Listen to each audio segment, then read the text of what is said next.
ডাক্তারের মা বৃদ্ধাশ্রমে কান্দে, উকিলের বাপ বৃদ্ধাশ্রমে কান্দে, শিল্পপতির মা বাবারা বৃদ্ধাশ্রমে কান্দে, বিসিএস ক্যাডার শিক্ষার গরমে মা বাবারে বৃদ্ধাশ্রমে রাখছে।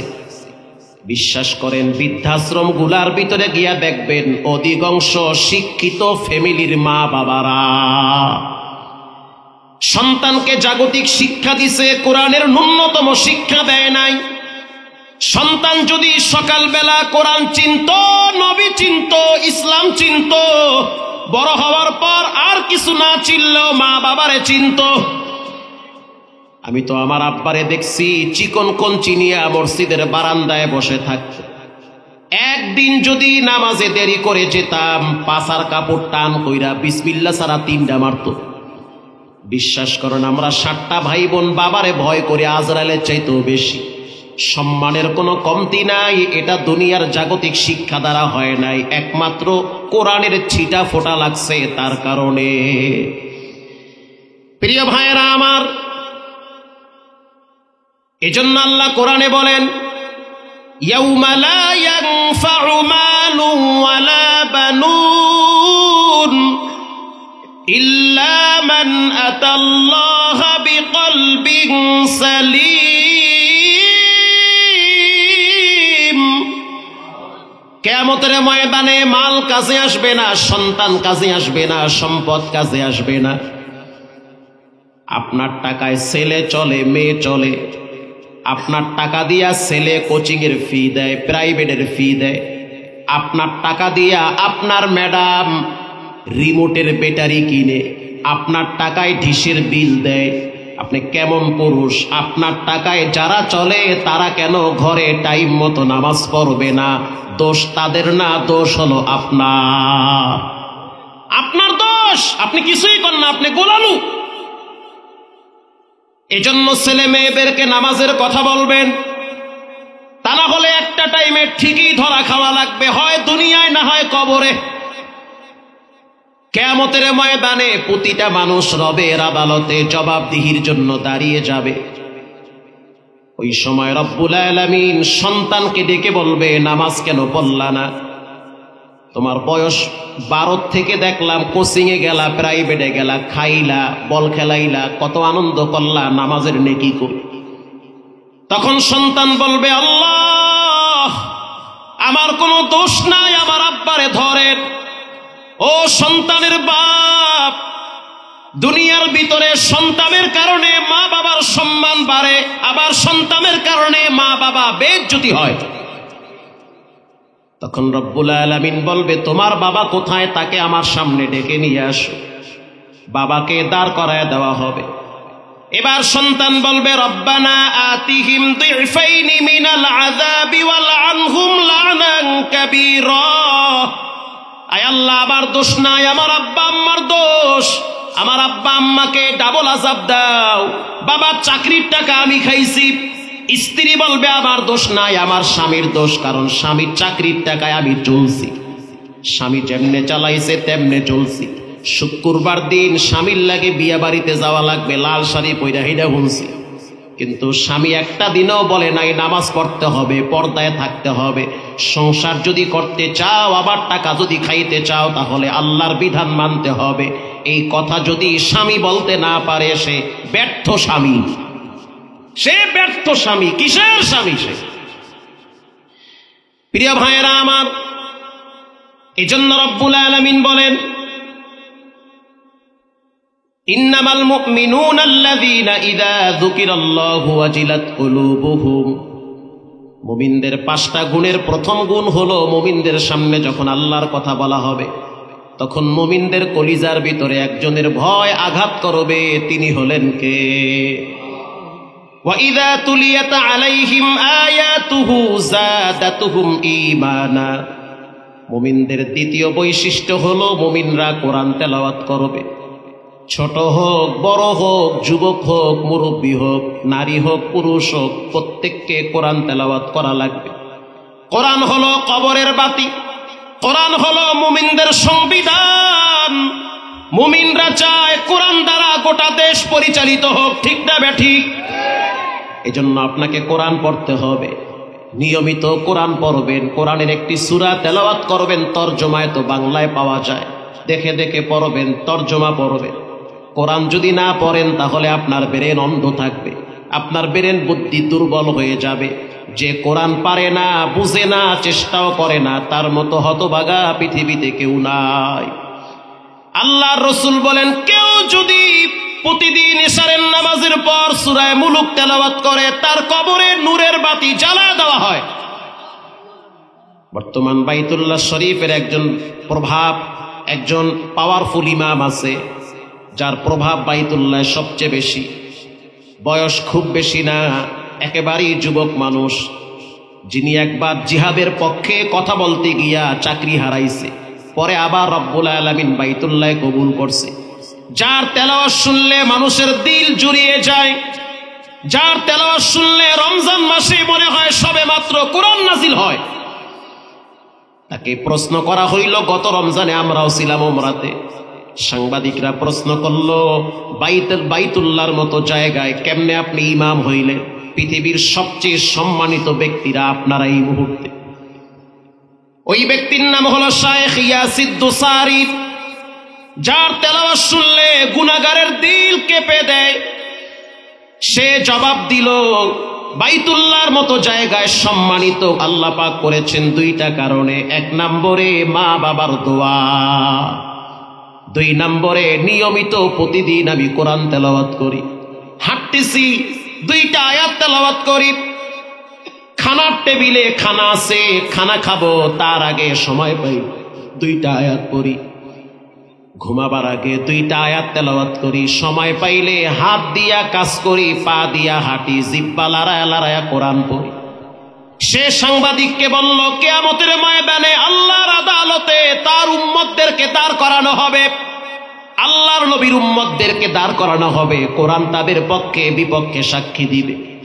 কারণ মানুষ তার দেহটা রবের জন্য ব্যয় করে না, দেহ ব্যয় করে দুনিয়ার জন্য। হাত দিয়া কাজ করেন, পা দিয়া কাজ করেন, প্রত্যেকটা অঙ্গ প্রত্যঙ্গ ব্যবহার করলে ব্যথা করে।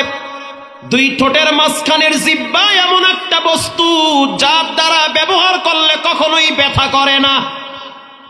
জিহ্বা এমন একটা দামি সম্পদ, এটা দিয়া যতই পড়েন, যতই আওয়াজ দেন, একটা সেকেন্ডের জন্য ব্যথা করবে না। শায়েখ ইয়াসিদ দুসারি বলেন, যারা নিয়মিত কোরআন তেলাওয়াত করে, কিয়ামতের ময়দানে তাদের মাথায়ও নূরের টুপি পরায়া দেওয়া হবে। যারা তেলাওয়াত করে কোরআন, আল্লাহ রাব্বুল আলামিন বলেন, ওয়া ইযা তুলিয়াত আলাইহিম আয়াতুহু যাদাতুহুম ঈমানা ওয়া আলা রাব্বিহিম ইয়াতাওয়াক্কালুন। যখন তারা কোরআন তেলাওয়াত করে তখন তাদের ঈমান বেড়ে যায়। ঈমান বাড়তে বাড়তে এমন একটা জায়গায় পৌঁছে যায়, তখন তারা দুনিয়ার কোনো পরাশক্তিকে ভয় করে না, তাওয়াক্কুল ভরসা করে একজনের উপরে, তিনি হলেন কে? মুমিনদের 4 নম্বরের গুণ, আল্লাযীনা ইউকিমুনাস সালাহ। মুমিনরা টাইম টু টাইম প্রতিদিন 5 ওয়াক্ত নামাজ আদায় করবে। ধনী হন, গরিব হন, চাকরিজীবী হন, ব্যবসায়ী হন, কর্মচারী হন, প্রতিটা বালেক পুরুষ, নারী পুরুষের উপরে 5 ওয়াক্ত নামাজ ফরজ করেছেন কে? যার জীবনে নামাজ নাই, তার জীবনে কিছুই নাই। একটা পশু সেও খায়, একটা মানুষ সেও খায়। পশু ঘুমায়, মানুষও ঘুমায়। পশু দাঁড়ায় দাঁড়ায় প্রস্রাব পায়খানা করে, মানুষ কখনো কখনো দাঁড়ায় দাঁড়ায় প্রস্রাব করে। পশুর আকল বুদ্ধি জ্ঞান নাই, মানুষের আকল বুদ্ধি জ্ঞান আছে। পশু হালাল হারাম বুঝে না, মানুষের ভিতরে কিছু মানুষ আছে হালাল হারাম বুঝে না, বনের হক নষ্ট করেও খায়। পশুর সাথে মানুষের ভিতরে পার্থক্য কোথায়? আল্লাহ মানুষকে জ্ঞান দিয়েছেন, পশুকে জ্ঞান দেয় নাই। এজন্য পশু মারা গেলে কোনো হিসাব নাই, মাটির সাথে মিশে যাবে। কিন্তু মানুষ সাবধান, মরার পরে তোমার জন্য কবর আছে, কবরের মাটি আছে। মরার পরে কবরের ভিতরে কিছু একটা হবে, তোমার জন্য কিয়ামতের ময়দান আছে, বিচারের ব্যবস্থা করা হবে। তোমার জন্য মিজানের পাল্লা আছে, তোমার জন্য পুলসিরাতের রাস্তা পাড়ি দেওয়া লাগবে। 50,000 বছর কিয়ামতের ময়দানে দাঁড়ায় থাকা লাগবে। সেদিন যাদেরকে আপন দুনিয়াতে মনে করেছেন কেউ তারা আপন হবে না, যার জারিয়া নাফসি সে করবে। আল্লাহর রাসূল বলেন, যারা 5 ওয়াক্ত নামাজ নিয়মিত পড়বে আল্লাহ রাব্বুল আলামিন তাদেরকে কিয়ামতের ময়দানে ডান হাতে আমলনামা দিবে। এজন্য 5 ওয়াক্ত নামাজ নিয়মিত পড়া লাগবে। কিছু মানুষ আছে প্রতিদিন নামাজ পড়ে না, খালি শুক্রবার মসজিদে যায়, এডিরে কয় শুক্রবারই মুসল্লি। কথা কন না, খালি শুক্রবার যায়, অন্যদিন যায় না। আবার শুক্রবার দিন 2 শ্রেণীর মুসল্লি নামাজ পড়ে। 1 শ্রেণীর মুসল্লি আছে যারা শুক্রবার দিন টাইম মতো মসজিদে যায়, সবার আগে যায়, নামাজ কালাম পইরা ঠান্ডা মাথায় মসজিদ থেকে আস্তে আস্তে বের হয়। আর 1 শ্রেণীর মুসল্লি আছে একেবারে সবার পরে যায়, ইমাম সাহেব সালাম ফিরায় দ্রুত সে মসজিদ থেকে বের হয়ে আর একজনের জুতা নিয়ে দৌড় মারে। কথা কন না।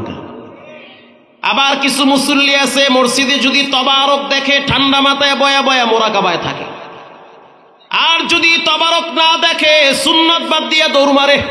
এটি আমনগো দেশে নেই, আমগো ঢাকায় দেখছি, অভাব নাই। তাহলে শুক্রবারের নামাজটাও ঠিক মতো পড়তে চায় না। আবার কিছু মুসল্লি আছে মরার ডরে নামাজ পড়ে, ভূমিকম্পে ধাক্কা মারছে, মাটি লড়ে উঠছে, ফ্যান লাফাইতে আছে, ডরের ঠেলায় দৌড় মারছে মসজিদে। কথা কন না জি ঠিক কথা। এই তো গত 11 তারিখে আমি আর মাওলানা খোরশেদ আলম কাসিমি সাহেব 11 না 12 তারিখে ঢাকার থেকে বিমানে যাইতেছি কক্সবাজার মাহফিলে।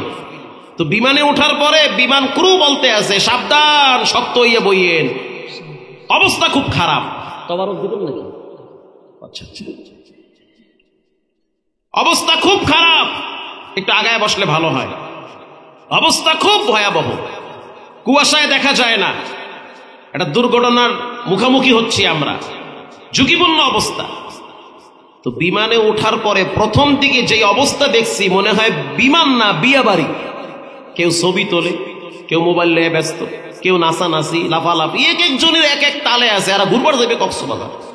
যেই বিমান চালক বলতে আছে অবস্থা খারাপ, এখন দেখি টুপি বাইর করছে ব্যাগ দিয়ে। এখন আমারে কইতে আছে, হুজুর পশ্চিম কোন দিকে? আমার পাশের সিটের ভদ্রলোক কানে হেডফোন দিয়ে চমৎকার ভাবে আছে, গানের তালে আছে, একটু বলে হুজুর পশ্চিম কোন দিকে? আমি বললাম মানে কি? হুজুর এই যে জোহরের নামাজটা পড়তে পারি নাই তো, ব্যস্ততার কারণে এখন জোহরের নামাজটা পড়া লাগবে। চিন্তা করে দেখলাম, ওরে সুবহানাল্লাহ, মরার ডরের নামাজ। কথা ঠিক না বেঠিক? এই নামাজ দিয়ে জান্নাতে যাওয়া যাবে না। এই বুড়ি গঙ্গা নদী 3 বন্ধু মিললে পাড়ি দিতে আছে, ওই পারে যাইবে। কষ্ট হয় আপনাদের? একটু হোক না কষ্ট, অসুবিধে। এই বয়ান কেউ করবে না, আমি কইরা যাই, আসা বয়ান। 3 বন্ধু পদ্মা নদী পাড়ি দিবে, নদীর ওই পারে যাবে। 3 জনেই কিন্তু হঠাৎ মুসল্লি, মানে আগে পরে নামাজ কালাম পড়ে নাই। যারা নামাজ পড়ে না, বিশ্বাস করেন নামাজের কিছু নিয়ম কানুন আছে না নাই? দোয়া কালাম নাই? আমি যদি এখান থেকে 5টা যুবকের দাঁড় করাই যে বাবা তুমি একটু দাঁড়ায়া দোয়ায় কোনটা বলো, অনেকেই পারবে না। যদি বলি দোয়ায় মাসুরা বলেন, পারবে না। যদি বলি সানা বলেন, সানা তো খায়, পারবে না অনেকে। অথচ নামাজের নিয়ম কানুন জানা ফরজ, জানতে হবে, তা না হলে নামাজ হবে না। এখন 3 পণ্ডিত পদ্মা নদী পাড়ি দিবে, 3 জনই পণ্ডিত। চিন্তা করতে আছে নদীর ওই পারে যাইতে পারি কিনা আল্লাহ জানে। যেই কাদায় তুফানে বাড়ি মারতে আছে, এত নৌকা তলায় যাইবে। 3 জনই পরামর্শ করলো যে একটা কাজ করি, সূর্য লাল হয়ে গেছে, মাগরিবের রক্ত যায়, আল্লাহ না করুক যদি আমরা ওই পারে যাইতে না পারি, আর যদি এই নৌকা ডুইবা আমাকে লাশ তো পাওয়া যাবে না, কুমিরের পেটে যাইবে, তার চাইতে একটা কাজ করি, মাগরিবের নামাজটা করি।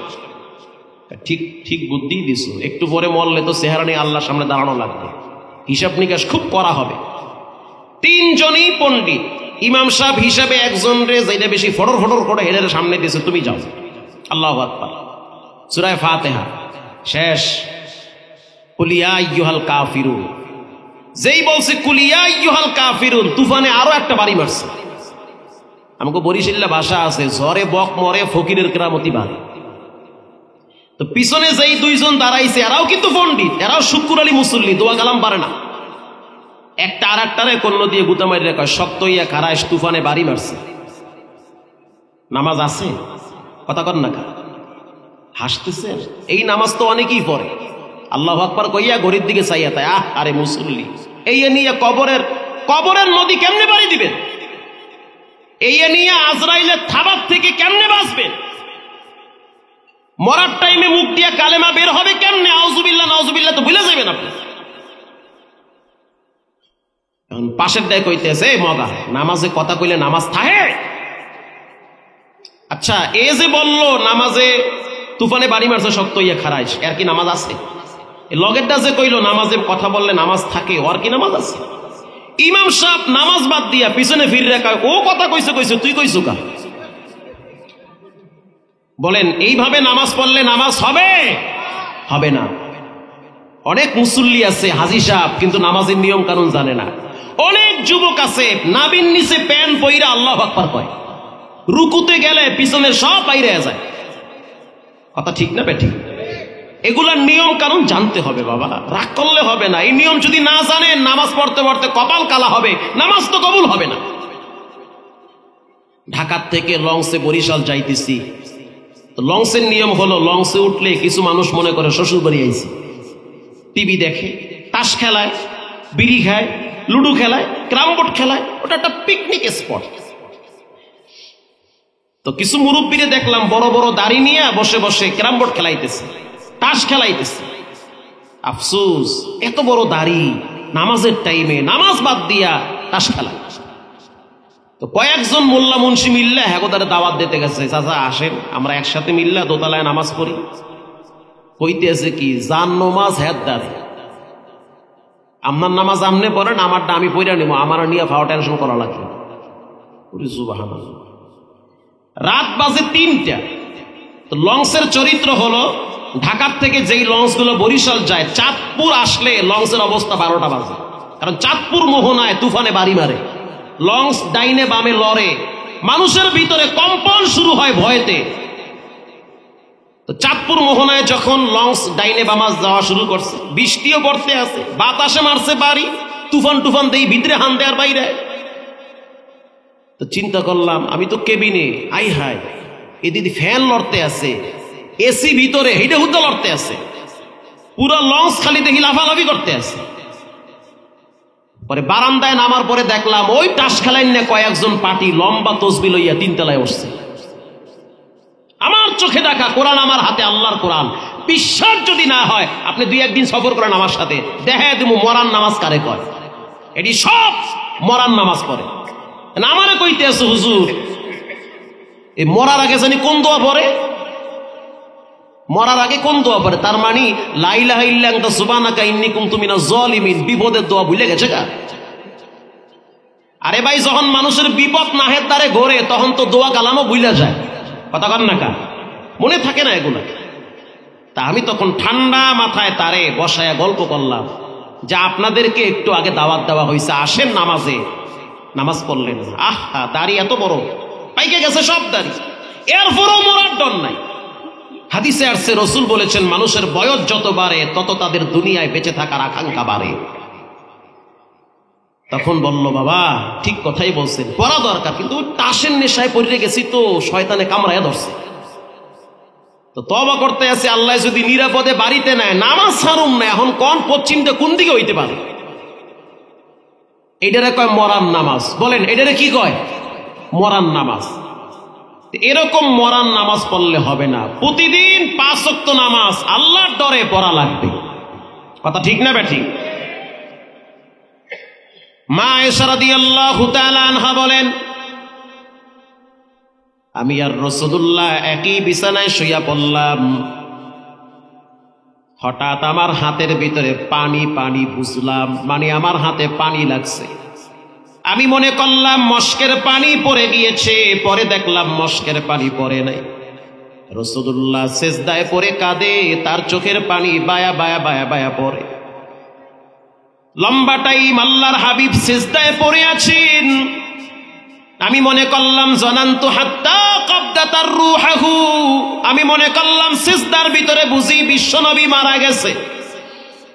আমি আয়েশা রাসূলুল্লাহর পায়ে আস্তে করে হাত দিয়েছি। যখন হাতটা লাগাইলাম তখন রাসূলুল্লাহ পা নাড়া দিয়েছে, তখন বুঝলাম রাসূল এখনো বেঁচে আছে। এরপরে আল্লাহর হাবিব মাথা উঠাইল, লম্বা টাইম বসে বসে দোয়া কালাম পড়ল, ডানে বামে সালাম ফিরাইল। আমি আয়েশা তাকায় দেখলাম রাসূলুল্লাহর চোখের অশ্রু ঝর্ণার মতো বায়া বায়া পড়ে। আমি বললাম, মা ইউবকিকা ইয়া নবী আল্লাহ, কেন আপনি কাঁদেন? উগফির লাকা মা তাকদ্দামা মিন যামবিকা ওয়া মা তাআখার, আপনার সামনের পিছনের সব গুনাহ মাফ করে দিয়েছেন কে? আপনি তো বেগুনাহ মাসুম, তারপরও কেন আপনি কাঁদেন? আল্লাহর নবী বলেন, আয়েশা ফালা কুনু আবদান শাকুরা, আমি কেন আল্লাহর শুকরগুজার বান্দা হব না? রাসূলুল্লাহ যখন নামাজে দাঁড়ায় থাকতো তার পা ফুলে ফেটে পানি বের হয়ে যেত, লম্বা সিজদা দিত, লম্বা রুকু দিত, লম্বা টাইম কিয়াম করত। আজ আমাদের কি হইল? লম্বা টাইম চায়ের দোকানে বসে বসে চা খাওয়ার সময় পায়, অথচ মসজিদে ধৈর্যের সহিত নামাজ পড়ার সময় পায় না। কথা বল না, মসজিদে আজান হইতেছে, একামত হইতেছে, অথচ তার খবর নাই। সে চায়ের দোকানে বিড়ি নিয়ে ব্যস্ত আছে। পায়ে হাত দিয়ে বলি, অনুরোধ করে বলি, বিনয়ের সহিত বলি, মুমিনদের 5টা গুণের অন্যতম একটি গুণ হলো 5 ওয়াক্ত নামাজ পড়া লাগবে। আজ থেকে পাক্কা নিয়ত করে নেন। হে যুবক, যত রকমের পাপ করেন তারপরও নামাজ পড়া লাগবে। কে ওয়াহাবি, কে সুন্নি, কে আহলে হাদিস, এটা বুঝার সময় নাই। সব মুসলমান ঐক্যবদ্ধভাবে দেশের জন্য কাজ করা লাগবে। আল্লাহ রাব্বুল আলামিন যখন কোন মুসলমানকে ক্ষমতার চেহারে বসায়, আল্লাযীনা ইম্মাক্কান্নাহুম ফিল আরদি আকামুস সালাহ, তাদের প্রথম কাজ হবে তারা নামাজ প্রতিষ্ঠা করবে। তাদের প্রথম দায়িত্ব হলো নামাজ প্রচার করবে, নামাজের আইন পাশ করবে। যুবক ভাইরা অনেকেই থাকতে পারেন জিনা ব্যভিচারে লিপ্ত হন, করেন জিনা আপনার ইচ্ছা, কিন্তু নামাজ ছাড়া যাবে না। জিনার পাপ আপনি এটা আল্লাহর কাছ থেকে গোপনে তওবা করে ক্ষমা চেয়ে নিবেন। অতীতে যা করেছেন সামনে আর করা যাবে, গোপনে গোপনে নীরবে চোখের পানি ছেড়ে কাঁদবেন আর বলবেন, আল্লাহু হাজিরিন আল্লাহু নাজিরিন, ও মালিক তুমি আর আমি, আমি আর তুমি। আজ যদি আমার মৃত্যু হয়, এই দেহটারে ঠান্ডা পানি দিয়া গোসল করাবে, পাতলা 3টা কাপড় দিয়া ঠান্ডা মাটিতে শোয়ায় রাখবে। আমার সম্পদ নিয়ে ছেলে মেয়ে মারামারি কারাকারি করবে, ওই সম্পদের হিসাব আপনার আমার দেওয়া লাগবে।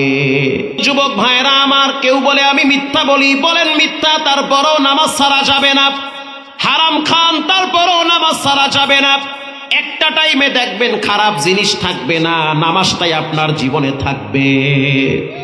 মুমিনদের অন্যতম একটি গুণ হলো 5 ওয়াক্ত নামাজ পড়া।